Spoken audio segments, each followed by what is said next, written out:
Welcome back, ladies and gentlemen, to WCS Winter. We're going to be moving into our second series of the day as we go into a Protoss versus Terran. My name is Fear Dragon. I am joined by the lovely Zombie Grub. What's up? Yeah.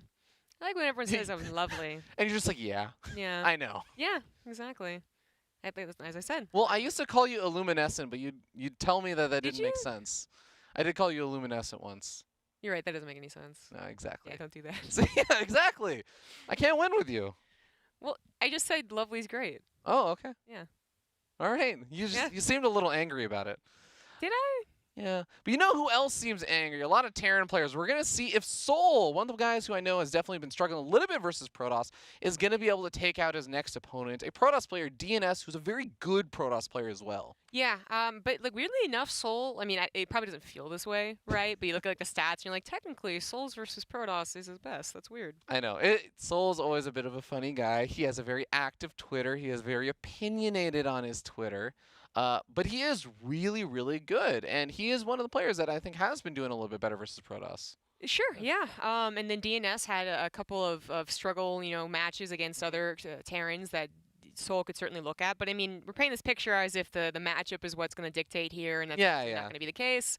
I do think that generally they're going to be well matched, and that it is going to be one of those things of like, these are the two guys, like each for their respective races are like, they could be the next best blank, right? Terran or Protoss. Yeah.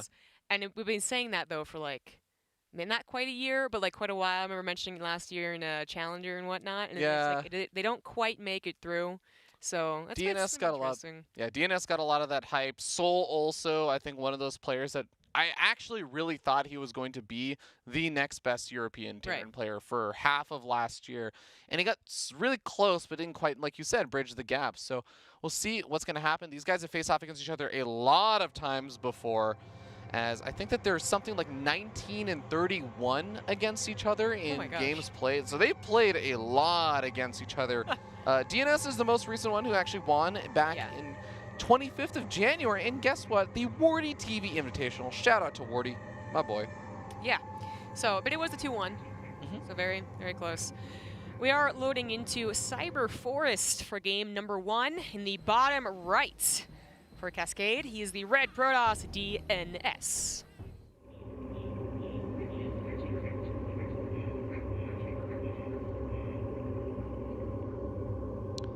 And spawning in the top left-hand corner of the map, we have the blue Terran player from Team Iron Chain. He is souL. Now that I think about it, all the Iron Chain players, I feel like they all got really strong forearms. Whenever I see their photos, they all got really strong forearms. Thank you, Fear Dragon. They do. I do think that pose is particularly good for showing off the forearm. It is. And I don't think anyone really wears long shirts. All the jerseys are. I mean, but there are some players that will do that pose, and you're like, you don't have strong forearms.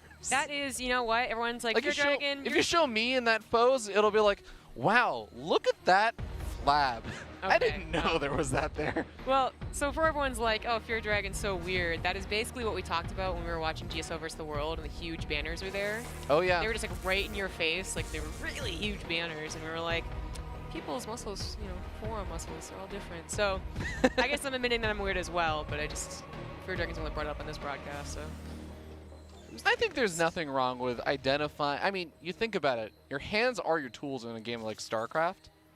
That's true. We're just admiring the tools. Those tendons in your forearms that go to your wrists and then your fingers are well exercised. This is getting a little too detailed. As Protoss versus Terran opens up, when we don't have a proxy, not a whole lot is happening super duper early on. We got a Reaper opening. We got a gate expand with the gateway on the low ground to get out a fast Adept, send it across the map, try and kill off that SCV, building the command center if he gets a chance. Yeah, if he wants to. I mean, it also helps with the blocking the Reaper. You could also do it like up here, for instance, but yeah. It works out. Probe did hide, and souL did not go looking for it. The trick is, got like, the damage. You go look for it, and then you miss the Adept coming across the map or something like that, right? So, but it was maybe even, like, arguably a little mistimed. It could have waited, like, a little bit longer, so souL doesn't even have to really stall out his CC production. Yeah, the Reaper is going to find the Adept now. The Shade comes on out. The Reaper has to back up because it can't actually fight the Adept head on, but he wants to be able to finish that command center. Ooh, actually just sends the SCV back. And this is kind of a nice way to handle it. Yeah. I mean, no matter what happens, like seconds-wise, usually the Adept on, unless it's like a huge map, like I don't know, maybe on year 0 or something, but you're going to credit the Adept, especially forward gateway, then it's still going to make it over there. No matter the Reaper's attempts to stop it. There's a second Adept also on its way out, and a Stalker being made behind this. I have seen games where Protoss player just rallies all these units to the front, and he is able to get some good damage done. The Stalker is now here. This should be enough. Like, you know, he could have gone for a couple extra Marines first, then the reactor, and then if he had waited for Tech Lab, for instance, on his factory, then that maybe is like an, oh, okay, this is like a severe delay.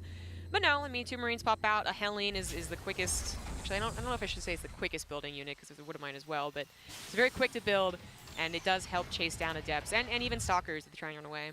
So easy peasy for the most part. Yep. And on the other side of the map, we do have Blink on the way. A couple of gateways being added on, getting up that sentry for scouting. Speaking of scouting, the Reaper pops on in, and guess what? That was not actually a completed wall there, as the gateway had a bit of a gap between the pylon. So the Reaper moves in, and is going to see, of course, actually getting a kill. 2 kills now is really nice. It's not actually scouting, though. It didn't actually see the Twilight. Wow. I mean, to be fair, Twilight is exactly what you would expect from a Protoss player at this point, and you also see some Stalkers warped in. It's like, yeah, it's probably that, but killing off 5 workers is really nice. Yeah, the Hellion combo and the natural ended up grabbing some more, I suppose, and that ends up being a net victory for souL, assuming that he doesn't die to like a blink attack, which it's not a super dedicated one, so that shouldn't be happening. He is going for Cloaked Banshee and tanks and Marines, followed up with that second barracks, and then eventually a third, of course. But we'll see how his Banshees can force DnS out of position, you know, force him to stay back at home, and if souL can do any tank pushes towards what may have been like a faster third, but DnS actually, I mean, he's securing his 2 bases, right? He's got his Blink finishing, he's got a Robo that's producing an Observer, and then perhaps an Immortal if he thinks he needs it, but he is protected against this harassment. Yep, should be able to handle this as well, as long as his units are able to react in time and well positioned. Blue Stain Phoenix moves forward, sees the Tech Lab on the starport. We got the Stim upgrade coming on up, but of course the Banshee's going to be able to keep DnS at home for at least a little bit, especially if we can keep those Banshees alive. Yeah. I mean, if scouted, I mean, souL is not going to use this one. He might be waiting for a second, just because he might expect that there could be a shield battery now. Of course, yeah. But it's more of a question for me is, like, does he send 1 to each base and, like, try and be sneaky even if there is a shield battery? Like, hoping, like, because some Protoss skip 1 base as opposed to the other. That's true. But he is going to, well, okay, that's what I mean. Yeah, so he's going to combine them together. Maybe head right towards that natural where there are no shield batteries. It's also something I think that Protoss can do is that, you know, they're like, well, 3 Stalkers and an Observer to both bases. That covers it, right? But honestly, if they're a little out of position, they don't expect, you know, the 1 each base, suddenly things, because this is how Banshees do, okay? This is what they do. They're like, yeah, I'm totally prepared against Banshees, and then the 4th one does damage, or the first 2 somehow find a spot. Like, it almost always happens. Oh yes, I can testify to that. Ooh, Blue Stain Phoenix. I love the movement of that Phoenix. You can see that it was rallied to just go to just above the 3rd base, expecting there could be Banshees coming in around this time, and actually ends up spotting both of them out. So the Banshees feel like they just, in fact, they don't even stick around. They just start going home, or they start going around and trying to find another angle by going to the south side of the map instead. And that just buys a lot more time. There's going to be even more Stalkers by the time he moves in. Yeah, I mean, one thing we can point out here is that DnS is really only getting his Blue Stain Phoenix scouting. His Stalkers are not doing any pressure. They're also not scouting. So, you know, there's that gap of time where, you know, luckily for him, it was a 3rd CC, not like a 2-base push that he was not realizing was on its way already. Yeah. So he got the information in time to move his unit. Still has some protection against the Banshees. Where's the Observer? This is another problem that happens. Like, as the game goes on, they just keep the Banshees alive. You don't have a shield battery, or you do, and there's 2 Banshees. You're going to have a significant chunk of your army away dealing with that, and not ready to deal with this, perhaps. Yeah, the push is coming in straight over to the 3rd base. There is absolutely no army here for DnS. souL jumping in, killing off a bunch of workers. Even if he doesn't get the Nexus, this is really good damage. Yeah, this is so great. This is, I mean, he saw with his Phoenix that there was an army. He gets the Nexus, he gets the Colossus, he probably gets the game off of this. Oh my god, those Widow Mines just killed off all of the Zealots immediately. The Siege Tank was left to kind of just continue whittling away at that army. 17 workers killing off the Colossus and starting to push down that count. Even for the cost of that army, that was great damage for souL. Yeah, that was fantastic. That was the surgical precision that might have not been there if DnS, again, had more consistent scouting on the army placements. You know, he would have had units there, maybe tried to get the tank siege up in a at least ideal spot, took out the widow mines for the burrow type thing. Like, that would have been absolutely huge. Instead, grabs a third, grabs a Colossus, grabs quite a few units, and while the game's not over, that was significant damage for DnS to take, now down 10 workers, and having to rebuild that slow-building army in the first place, but without a third base. Absolutely. The Liberator is going to be coming on out, which make the push harder, but also means that souL can continue putting on some additional pressure pretty soon. The Banshee still being alive forces all these Stalkers to still be in the main base, so maybe the Liberators might have a bit of a harder time getting damage done over there, but still could sweep into the third base. If DnS tries to go for a move out, it's going to be a bit more difficult. This bunker's kind of an odd position, isn't it? It's like protecting the sensor tower. I love it. There we go. If the Zealots are in an attack move, they will not kill the sensor tower. They'll kill the bunker. I would expect them to look over here, for instance. Nice scan. Yeah. Yep.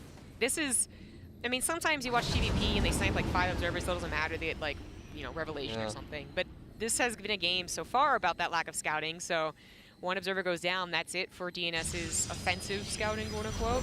He does have some units spread around, but notably not to the south where the medevacts are. Oh my god, and souL even scans in that small little chunk of area where he's going to try and send the medevacs through, and that is exactly where there's absolutely no vision. At the same time, there is another hallucinate Phoenix Scout and a Zealot run by over by the third base, so souL reacted to that for a split second, but the drops are going to be coming on in. They're going to get a lot of probe damage, I suppose. I'm not sure they're going to get anything else. Banshees are cleaned up. Maybe a couple pylons as well. It's going to be hard to evacuate now, but there is a lot of that dead space in Cyber Force where we saw the Banshees hide out. Killing the Stalkers. Hold on here. Yeah, the Colossus were quite paying attention for a second. Yeah, and okay, there are still enough Stalkers here to threaten the medevacs. He loses one, but still keeps 2 medevacs worth of units alive and a Widow Mine drop over by the third base. souL is playing so well today. Yeah, not letting that momentum slip away. Did he recall all the army? No, he still has Stalkers in the main. Yeah, that was a good recall, actually. It was, you know, a little bit too late, and this has been souL just continuing his momentum. Also, a really good macro behind this. His fourth is already turning into a planetary on location, despite the Zealot run by. That may be like, again, this bunker being in that weird position might not be able to help, but things are looking so good for souL, and I guess we gotta say, like, DnS is just gonna have to try and play the straight and narrow, right? It's like, tough though now. Also with advanced ballistics coming out, the Liberator count starting to go up. He's gonna be building his 5th and 6th Liberators soon. Yeah, he is gonna be relying on some magnificent things like Storm, and hoping that he maybe catches Liberators at position, catching the army slightly at position. He needs to rely on punishing a mistake of souL at this point. Yeah, exactly. But I think that's what he has to do. In, you know, he could try and maybe do some like, that's nice. Yeah, bye-bye medevacs. You know, Dark Shrine behind type thing, get a lot of harassment done, but that wouldn't work. There's sensor towers, there's not missile turrets, but enough scans because he has 83 workers. Dark Shrines don't see units that are cloaked, right? Or sorry, I mean, I'm like, that's a conundrum. Sensor towers don't see units that are cloaked. Right. So he needs to disturb, but he has scans to do some high economy. More workers just went down there. 9 workers. Yeah, the Widow Mine drop. But anyways, I think his best bet is to just try and be like, well, get a lot of splash damage. He couldn't really afford that fast of a second forge, so he's fallen behind in upgrades too. But yeah, get splash damage and then hope that souL makes a mistake with his Liberators going too far forward, or his Ghosts, you know, getting bad EMPs, I suppose. It is nice that he feels like he's able to afford the Stargate and maybe start making a gradual transition into Tempest. Do you feel like he should be going for a 4th base right now? Because I kind of feel like if he wants to go to Tempest, he needs it, but I don't know if he can afford it and go for an attack. I don't think he attacks. If he attacks and it doesn't go well for him, then yeah, he can't afford it. But if he just postures, make sure that he has time to get to Tempests, then I think that is the good move. A lot of Marauders, by the way. souL's going to think that the Liberator is going to be like the slam dunk, like easy peasy win as he's maxing out, and it's so close to it as well. I don't think there's going to be time to get to Tempest, but DnS's best bet is to just start the you know, aggression here so that he can constantly force those siege ups. Yep. Such a Marauder-heavy army. These Colossus are going to have a hard time getting as much damage done. The Marauders also tank that Psionic Storm damage really, really well. And the Liberator's going to be well covered versus those Stalkers if the Marauder's able to take those out. So those Marauders, just having a heavy count is so nice. EMP is also going to be available here for souL. The one thing that I guess he was kind of missing for a bit was catching up on 2-2, but +2 armor finishes up. He's now actually ahead on upgrades versus DnS. Yeah, which is, I think that DnS might have gone for a faster second forge if the damage all wasn't taken. Speaking of damage, a Liberator with range on Cyber Forest. I can't wait to see one in the bottom right corner. This is damage, easy damage, really. Oh, and the attack. Oh, the EMP's blanketed the army, apparently. Just one storm went down. There's a couple of storms available on that High Templar. Gonna zone back this army a bit, but the Liberators start sieging on up, gradually making their way forward. souL reclaiming a little bit more space and taking a 5th base before the 4th base is even finished for DnS. I don't know why. It feels like a lot of Pro-Terrans have not just been like, what, the default armory upgrade, +1 ship weapons. We have souL going for armor, for instance. I don't want to say it's a mistake, but I wonder, I don't actually know the math on this, but I wonder if the armor upgrade prevents a Tempest, or like requires a Tempest to take extra shots to kill the Liberators. I mean, would that be the good trade-off with the Liberators not being able to two-shot Stalkers? That's a fair point. Yeah, so I don't know, maybe it's more about the Viking Tempest interaction. But anyways, it does help your medevacs as well, and your Widowmine, I suppose. But speaking of medevacs, dropping in that natural, see a fleet beacon. souL kind of knows what DnS. Oh, he's going to right-click down the fleet beacon. Bye-bye, Tempest. 2 Tempests is not actually enough to clean up that number of Liberators. No, it's not. And DnS is still a little low on that army supply. Still has to worry about being caught in a position since he's now lost that, like, any map he's really had for like a minute there is gone. These drops are not actually going to get cleaned up yet. No, they are not. And they could even go with the High Templars. DnS is worried more about the army. And rightfully so. This is going to be a scary army for him to deal with. 3rd base now going to be under attack. The Liberators zone out the Colossus from making their way forward. Some storms coming down on top of the Ghost.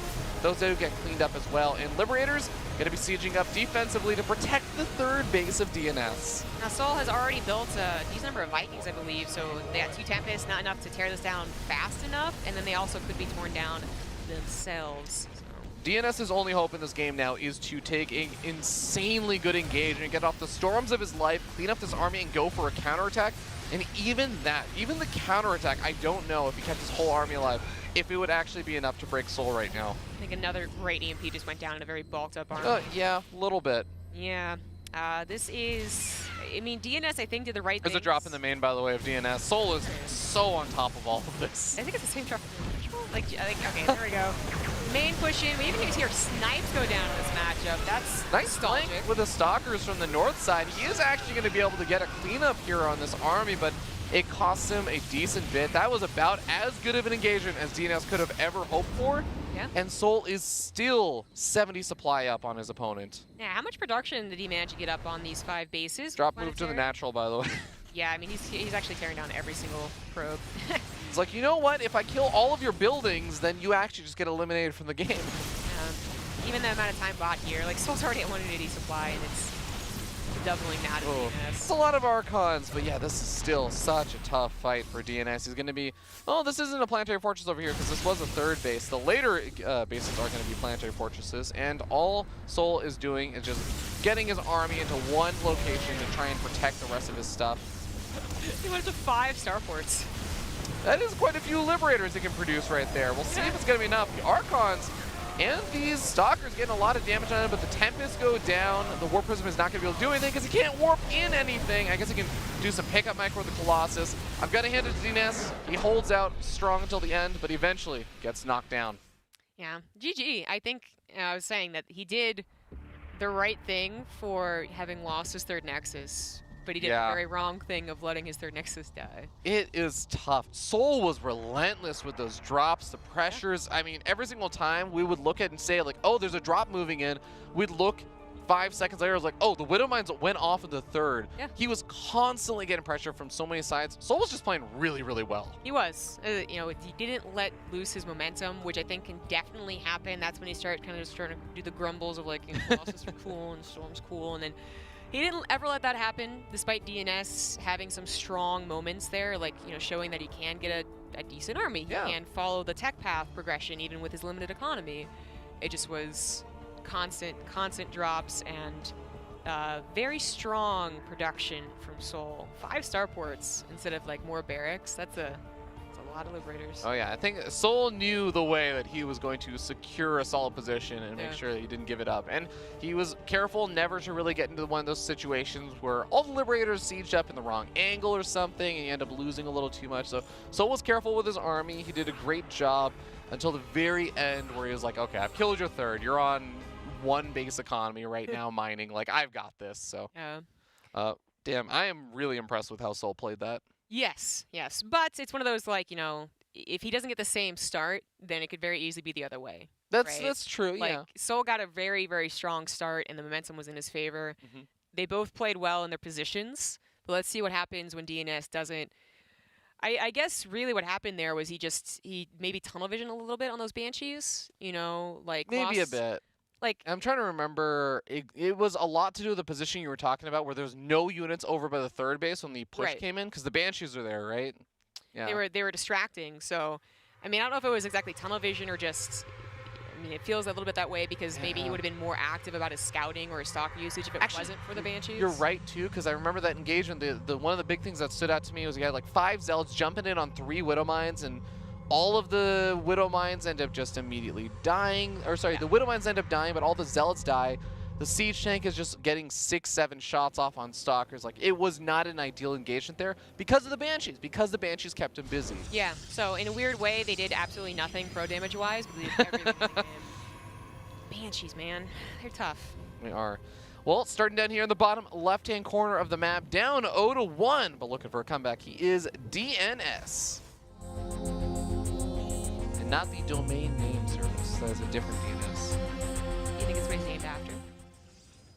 No, I can't remember. He told me once, I think, on Twitter what it actually came from, but he is not named after domain name service. All right.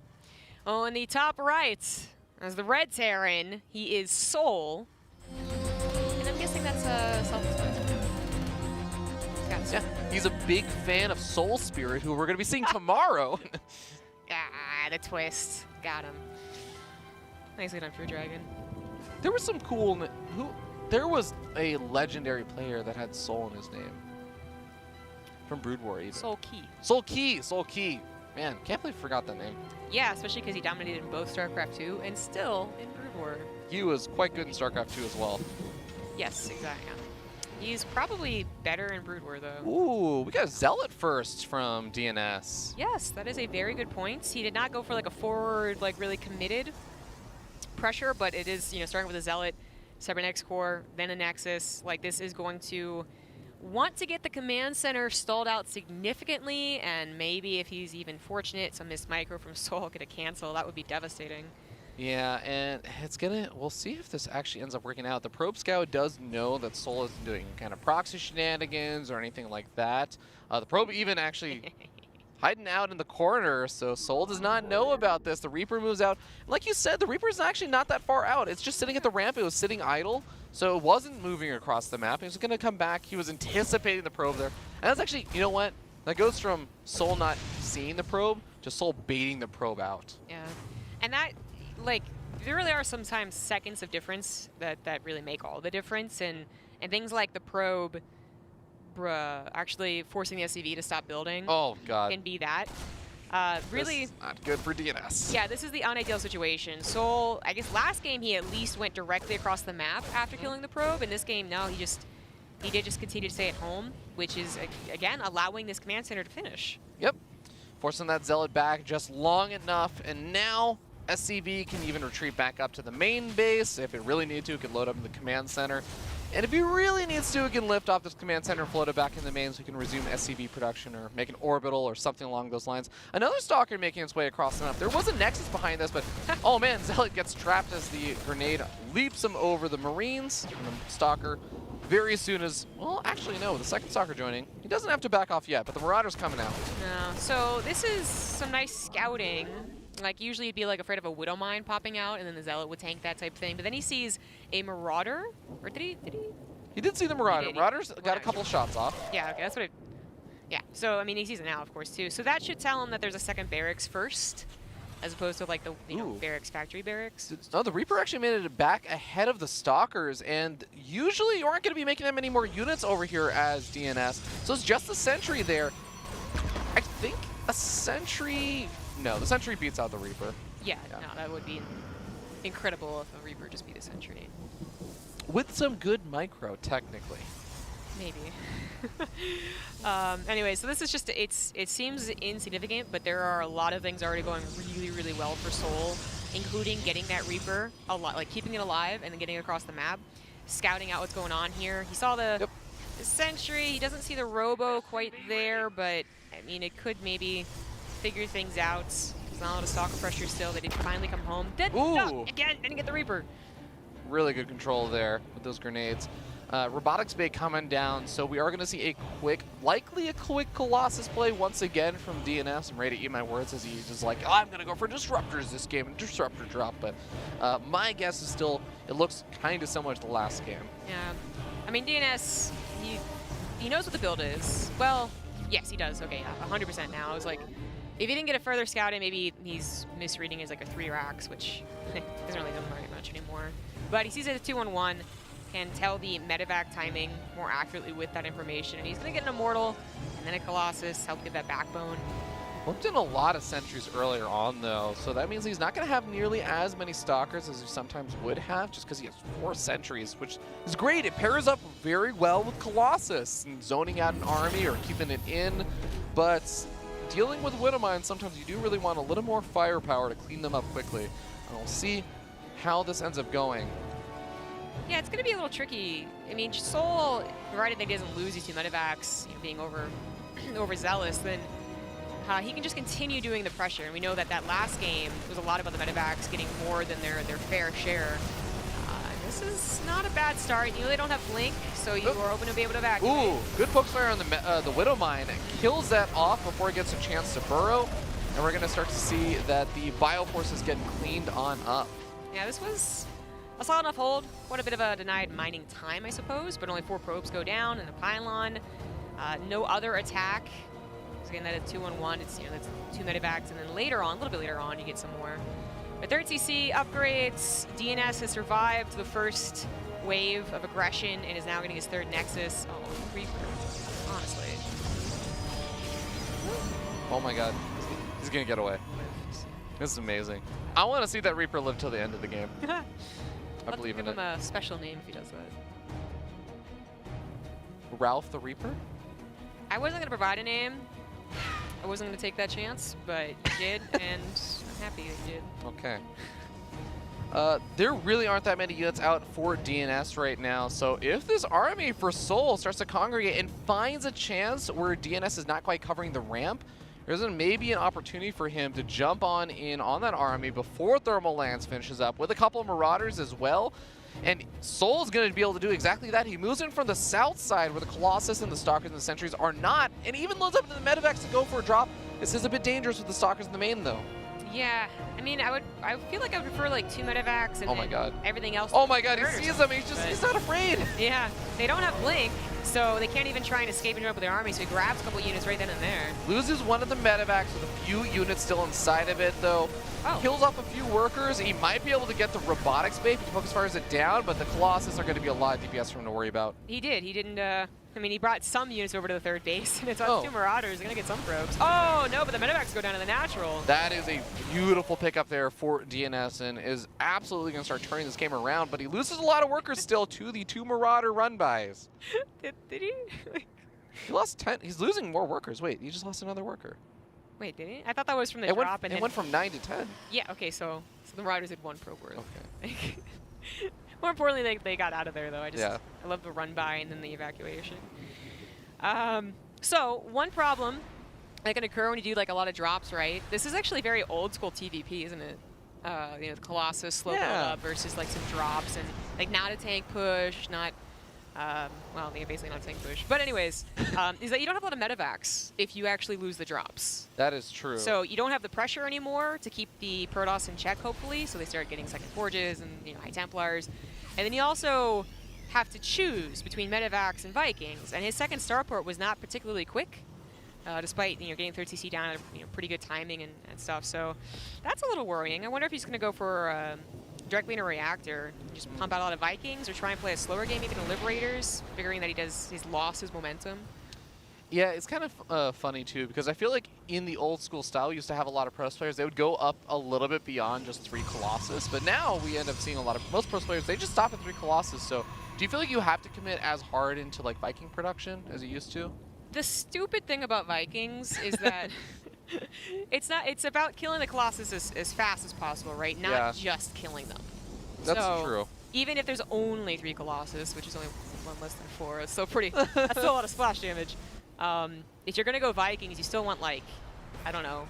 There must be like, someone must have come up with like a conversion, but I want to say like 12 is like a good number to actually tear them down fast enough. Okay. So. Well, seems like souL may, for the most part, agree with you, as he's making 4 Vikings at a time, not focusing on those medevacs. So these 2 medevacs, this is half of his medevac count. If he loses these, it's going to be a bit painful. And oh my god, the timing of this probe to throw it on the pylon. souL is going to be able to kill off the probe and the pylon, which is a nice little victory for him, but it actually puts DnS back on the back foot. He pulls back some of the units that were making their way across the map and is going to get in a position to defend a drop. I'm strongly in favor of this 4th being slapped down. I think souL really has lost any chance to do like heavy attacks. He doesn't have the right composition or enough units of the Vikings. The tanks can always sometimes get those really nice shots on the Stalkers of the Colossus, but yeah, later game, so maybe even eventually into those Liberators, just now starting to try and gain some map control for both parties. Yeah, it's kind of funny because you were talking about how you wanted to see a game where DnS was up against a similar kind of army from souL, but without taking insane damage and losing his 3rd base in the last game. I feel like this is going to be kind of close to that. Of course, DnS did take some probe damage earlier on in the game, and it was kind of playing a bit of catch-up there with killing off the medevacs and stuff. This is going to be a similar composition from souL, where he gets up the Ghost, he gets up a decent Liberator count, he has a very Marauder-heavy composition with a few siege tanks. I really want to see how DnS is going to handle this. Yeah, it looks like maybe like souL was uncomfortable at 7 Vikings, or maybe he just realized he wasn't getting like an actual strong attack with them, so he just transferred the start part off. Or maybe he never did in the first place. But the point is, he's now going into those Liberators, looking for Liberator range. His upgrades, unfortunately, were late in general, so he doesn't have an armory upgrade. Yeah. souL's pushing on in, and he's going to be able to segment off the army from that 4th base. So this forces DnS into a bit of a concave, and now the siege tanks are already sieged up. They're not quite participating. Most of them aren't participating in the fight just yet, though. Wow. Yeah, kind of an awkward start to the fight here, but the air units of souL get demolished. Even with the Stalkers being a little out of position, 2 Colossus still live. The tanks have a ton of shots, but on some very, I guess, bulky units. And souL is the one that's forced to retreat, and DnS might just carry away with the momentum here. Does he have a War Prism? He does, and it's with the army. Yeah, continue the aggression. This is a scary spot. A couple of Liberators are going to siege up in time. That might actually be enough to scare DnS to at least attack from a different angle, but look at that Stalker Warpin. Wow. And with 2-2 finished up versus just 1-1 for at least another minute or so, DnS has an opportunity here. It's about to be 3-2 versus 1-1. Oh my god, yeah. This is a tough spot for souL. Let's see if he can muster up some sort of defense. Liberators siege up a bit late, and they are going to get picked off 1 by 1 by the Stalkers. Marauder heavy army doing some good damage. The Colossus, one of them actually not focused wearing down the units, but it doesn't matter. DnS ties up the series 1-1. Well done. So, I mean, a little bit of a rocky start in terms of the very tiny things that can snowball with the Zealot, Reaper, doing its job basically, but then a very strong mid game, very strong reaction to the 2-1-1 opener, and I think it was a game that either one could have won out in the late game. Yeah. Like he was extremely ahead, but souL doing that attack, obviously didn't work out for him. Yeah, absolutely. We can all say that. Yeah, it's a pretty clear thing that we can say in retrospect. I feel like things started kind of going a bit downhill ever since he lost the 2 drops. You were talking about this and doing a great job of highlighting it. There really isn't a whole lot more you can do pressure-wise for the next couple of minutes once you lose those medevacs, because you just don't have medevacs to spare anymore for a bit.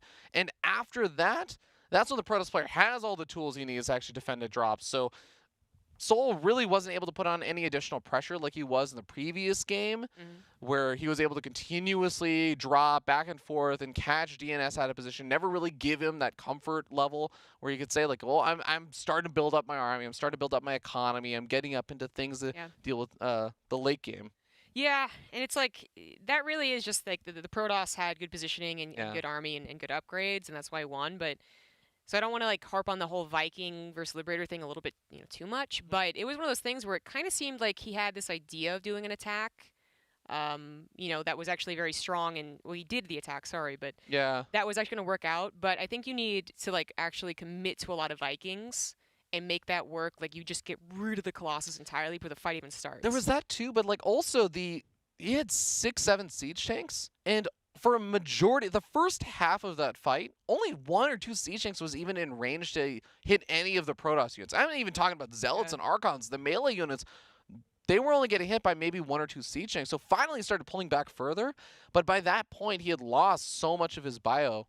Yeah, that's true. The tanks they had depth to them, which is great, but unfortunately a lot of those Protoss units were so tanky that it's like, yeah, they get a couple extra shots because they were so far back, but ultimately they didn't get as much done. It's also kind of, didn't talk about this too much either, but tanks kind of as a mid-game transition, late-game unit, it's very hard to make them actually look good unless you're going that mass tank style we saw yesterday. Yeah. So that was also kind of an interesting decision. I wonder if souL gets in that position again, if he just says, hell yeah to the Vikings, basically, just like get a ton of them and go for maybe even all in on 3 bases, or if he just goes right into Liberators, plays even more of a macro game. But I'm thinking he's just hoping that the mid game goes in his favor again. That's mostly what Terrans think, is that, God, I hope that early game goes well for me. That is a fair assessment, I would guess. But all right, let's jump in and introduce the players as we start up here on the top left-hand corner of the map, top of the red Protoss player. His name is DnS.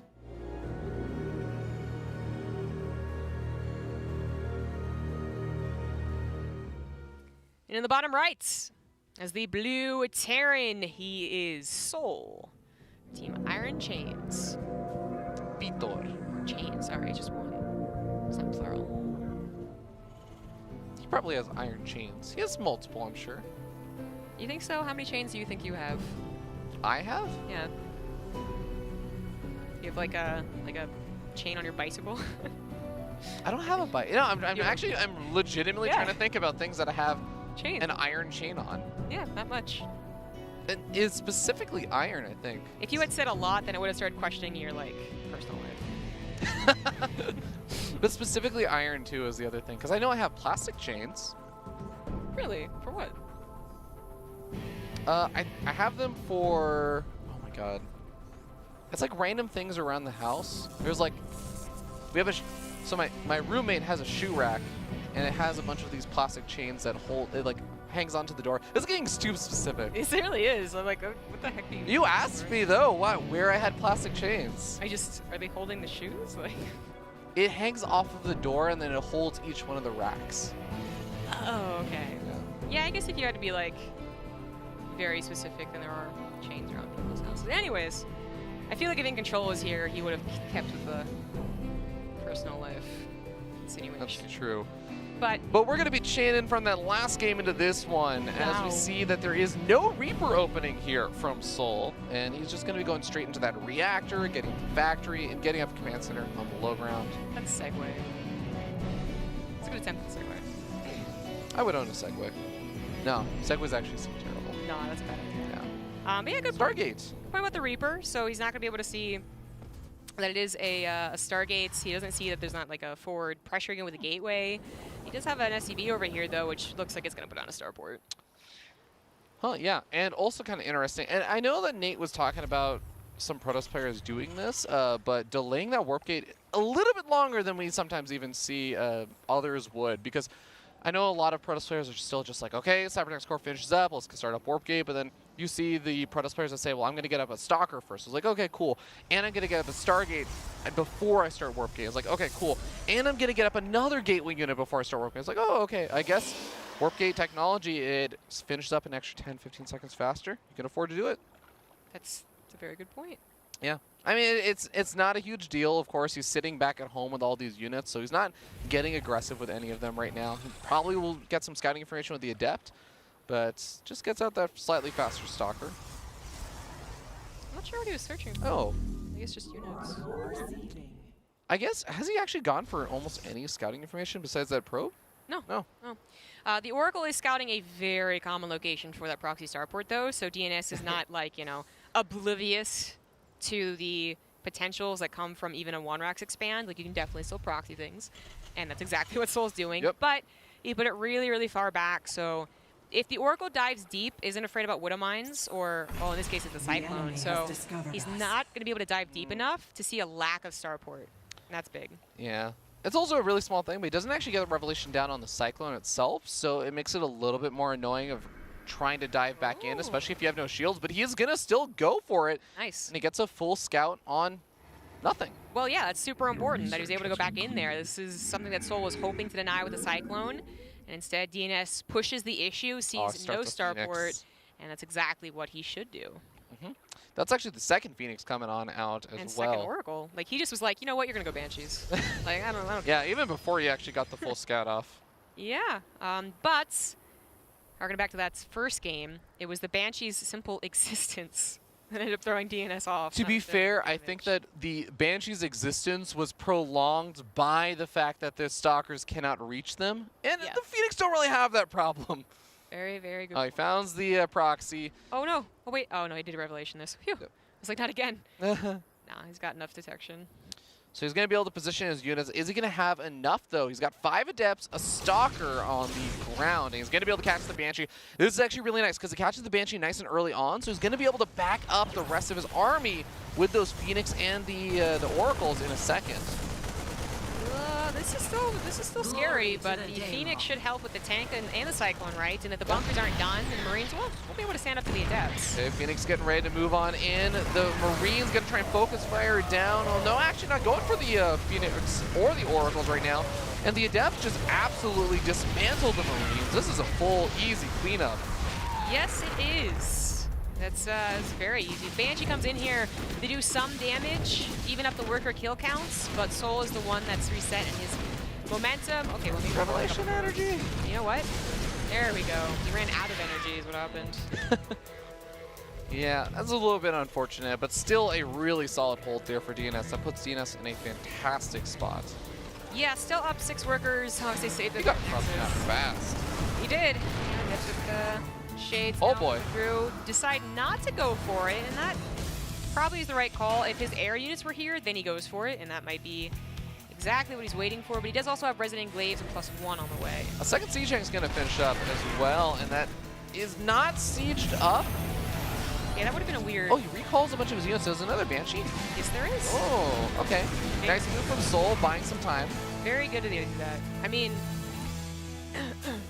He also, killing off 5 workers is definitely not bad. He is not that far behind in the worker count, and we have a Robo starting that up. We have Resident Glaive, so DNS is really committing to these Adepts.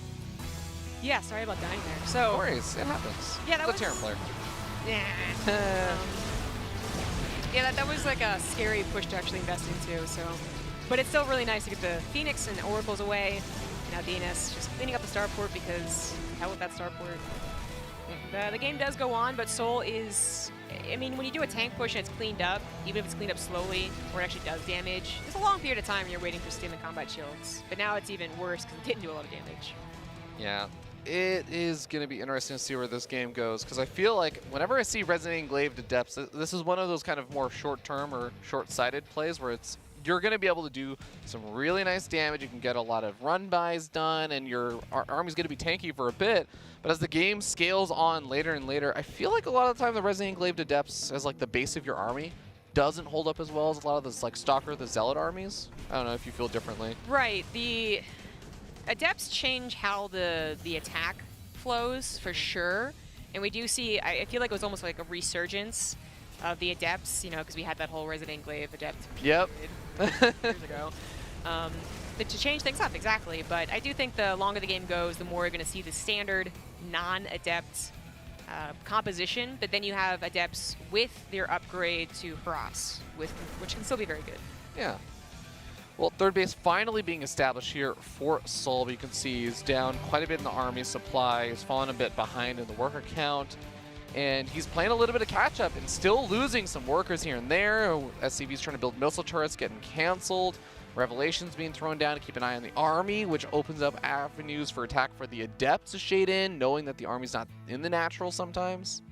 Now, like DnS, this is the reverse of the first game. DnS got a strong start and is now going to start tearing souL apart, and it's souL's job to not take any more damage while probably getting up to a Liberator count, which can be tricky against someone who's going double pump to Colossus, because say you start your Liberator count, which he's not, he just goes for a Viking right now.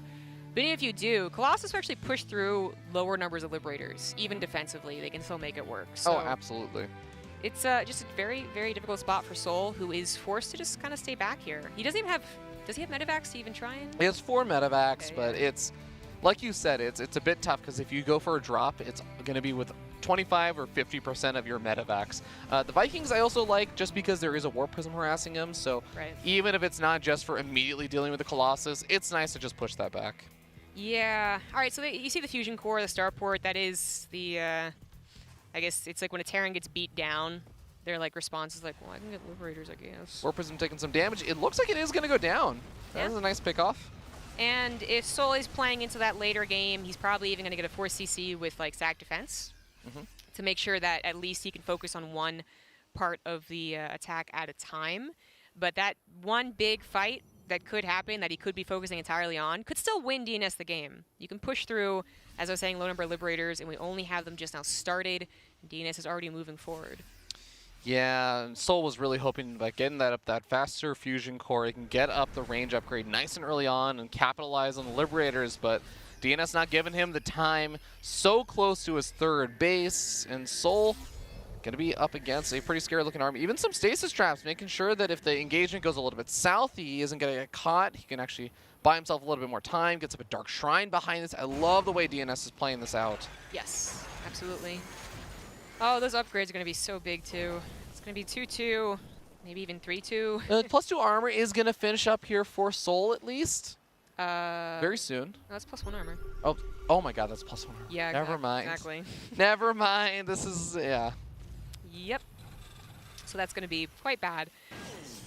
But it's a weird thing where if he manages to successfully get to, let's say, 8 Liberators with range, then he should be fine. As long as he's keeping track of the army, so that's where sensor towers come up, and again, SAC defense to make sure you're not split attention. Okay, some Adept Shade into the natural. There's a lot of Bioforce in the natural, but he might need a little bit more here at the third base, which is getting ravaged. The Colossus picking away at this army. Liberator's not quite in range. Oh.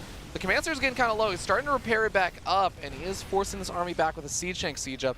I think a Warp Prism will also try and make its way to the main. The Viking's going to be able to handle that, though. Yes, he doesn't have any cargo, so it will die to the missile turret.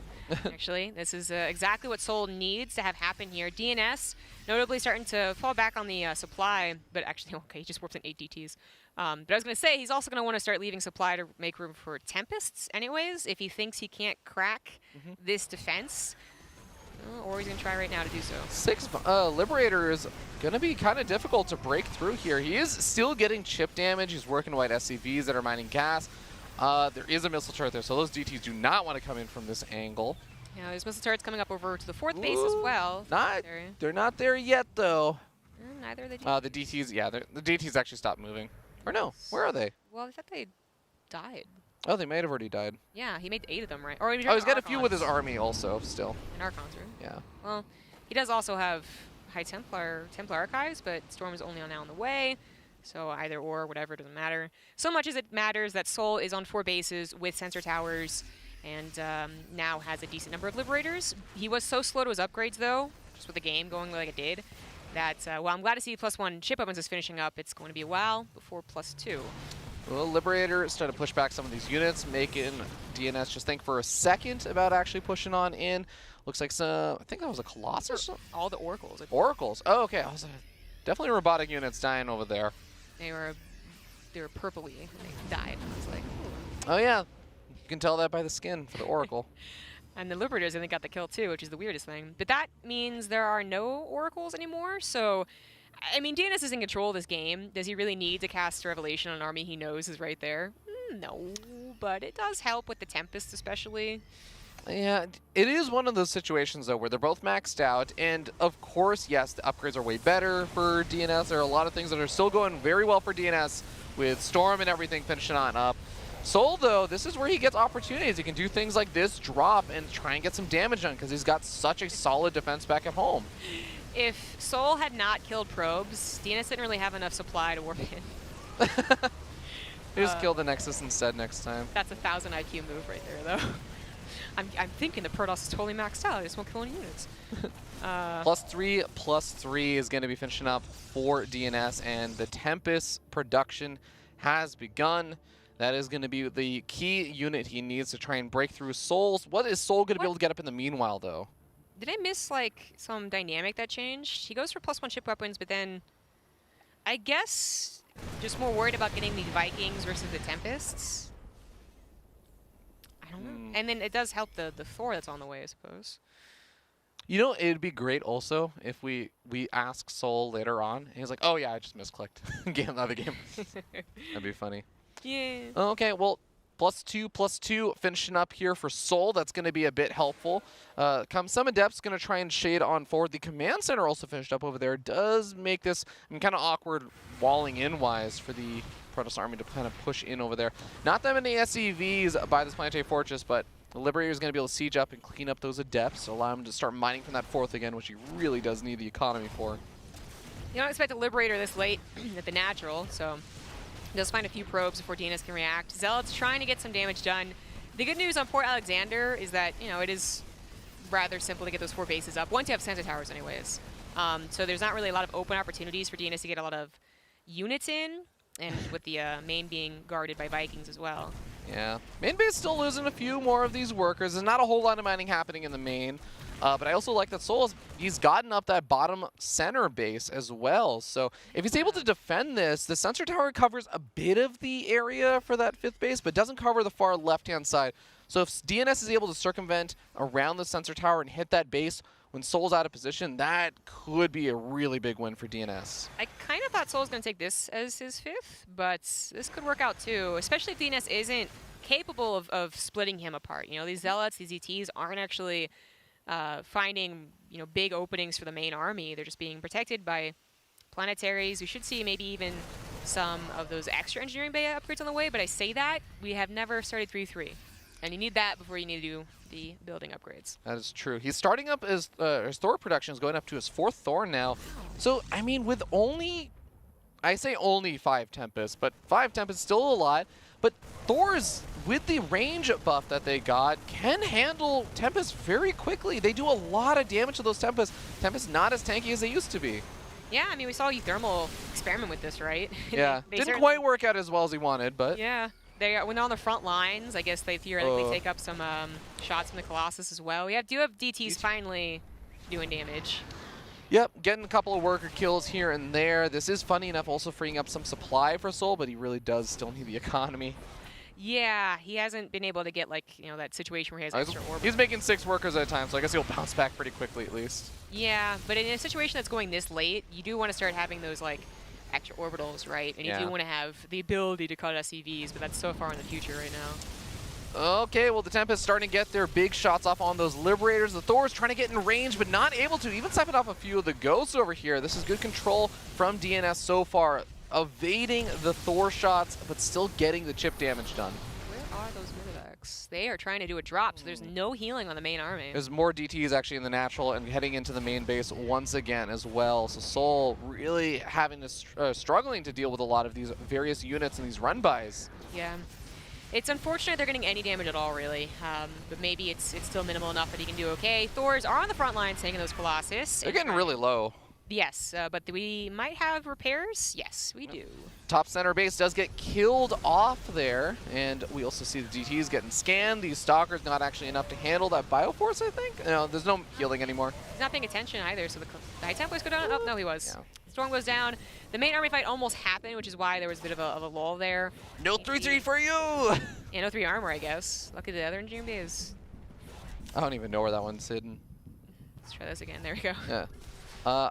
He is going to scan and hopefully clean that up before +2 armor finishes up with the vehicle weapons. Nice force shields, locking out this army. Oh my god, that Disruptor kills off a ton of Marauders in a game that souL is already sitting a bit far behind. He cannot afford to lose any more units. Might be able to get a couple of these Disruptors on the retreat with the Liberators, but this game has gone from snowballing to spiraling out of control. I love that this Thor is on anti-DT duty. Like, how often are you going to say that in CVP? Yeah, I think these rocks probably should have been broken down a while ago, but there's a slightly amount of force fields regardless. I mean, DnS is still not cracking souL yet, and there are still 5 bases, so economy's still chugging along, but he's getting awfully close. Chugging along is maybe giving it a little bit too much credit. His economy is still running. Yeah, oh Jesus. Yeah. Oh lordy. It is like the train that is, it's like a airplane that's still in taxi mode, just kind of driving around. It's not quite flying. It could maybe one day, but not right now. Yeah. Perhaps DnS now going to fully commit to the right side of the map, and that is exactly what's happening here as he buys some time with the Stalkers. souL is found completely out of position. Yeah, this is a great move from DnS. 4 Stalkers buying so much space, and with this base going down, souL is going to lose a huge chunk of his economy, and souL is just going to go for it at this point. But look at how softened up a lot of these units are. He doesn't actually have any. He has 1 medevac to try and heal up any of these bio units that have been stimming up. His Thors are softened up. +3 air weapons is actually on the way somehow during all this. Wow. In this base trade, I really have a hard time seeing how souL makes this work versus just a recall of the army. Yes, that's true. Recall is always available. Medevacs are on the way, but as you're saying, it's not here. And the faster the game goes, the harder it is to make these positional units work. EMPs against High Templars, Liberators getting sieged up. Should not go favorably for souL, since he's in such a hurry. He takes out a base, but now his production is about to be camped. It is camped. So that's usually the death of the Terran. Well, don't worry. Luckily, even though his production is camped, he's also supply blocked, so there was nothing producing anyways. Well, I guess 4 Liberators is going to finish up soon. But here we go. More of these bases going to be taken out.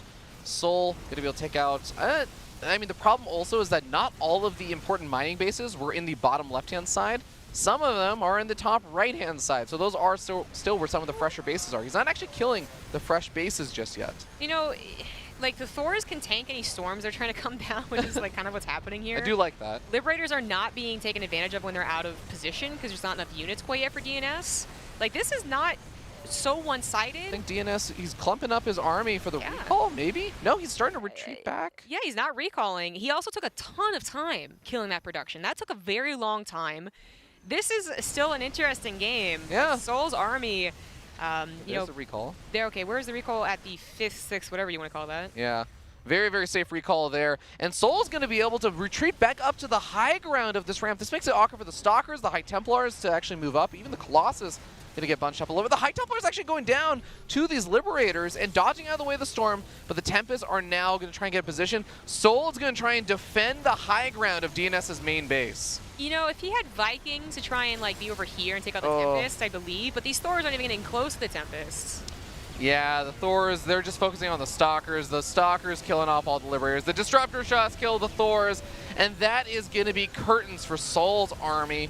And likely his chances in this game, since he does not have a main or a natural anymore. Doesn't have production. And DnS is going to be moving on to that winner's match. Yes. Very nicely done. Just knew the recall would kill him, I suppose, so he kept us in suspense. Yeah.